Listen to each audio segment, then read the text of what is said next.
السلام علیکم ورحمۃ اللہ وبرکاتہ۔ آسان تعلیم قرآن چینل سے قاری احمد علی مہروی آپ کو خوش آمدید کہتا ہے۔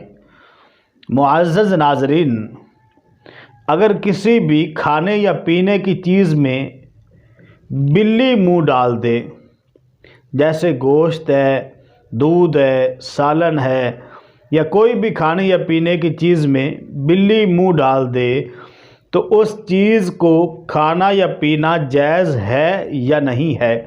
تو آپ سے میری گزارش ہے کہ اس ویڈیو کو آخر تک ضرور دیکھیے گا تاکہ مسئلے کی آپ کو اچھی طرح سمجھ آ جائے۔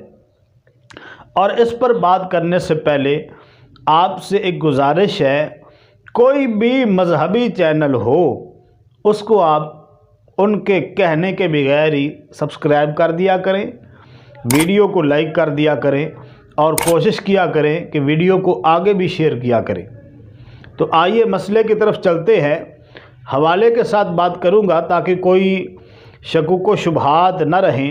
حوالہ آپ کے سامنے سکرین پر آ رہا ہے۔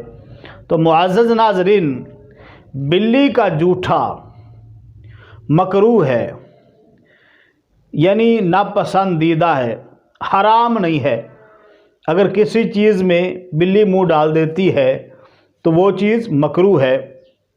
دودھ میں، سالن میں، یا کوئی بھی چیز ہے کھانے یا پینے والی چیز، تو اس میں بلی نے منہ ڈال دیا ہے تو اگر تو اللہ پاک نے آپ کو وسعت دی ہے، آپ کے ہاں خوشحالی ہے، رزق کی فراوانی ہے، تو پھر آپ اس چیز کو نہ کھائیں۔ لیکن اگر غریب آدمی ہے اور اس کے گھر میں بلی نے کسی چیز میں منہ ڈال دیا ہے تو وہ اس کو کھا لے، اس کے لیے کوئی حرج نہیں ہے، کوئی گناہ نہیں ہے، بلکہ ایسے شخص کے لیے مکروہ بھی نہیں ہے۔ لیکن ایک بات یاد رکھیں، اگر بلی نے چوہا کھایا ہو اور فوراً آ کر وہ کسی چیز میں منہ ڈال دے، کھانے والی چیز میں یا پینے والی چیز میں، تو پھر وہ چیز ناپاک ہو جائے گی، اس کو پھر نہ کھائیں۔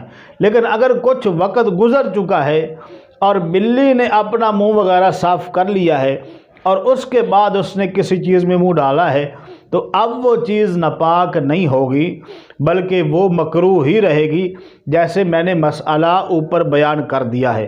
تو اللہ کریم ہمیں دین کی صحیح سمجھ عطا فرمائے۔ ویڈیو کو آگے ضرور شیئر کیجیے گا۔ نئی ویڈیو کے ساتھ پھر حاضر ہوں گے۔ السلام علیکم ورحمۃ اللہ وبرکاتہ۔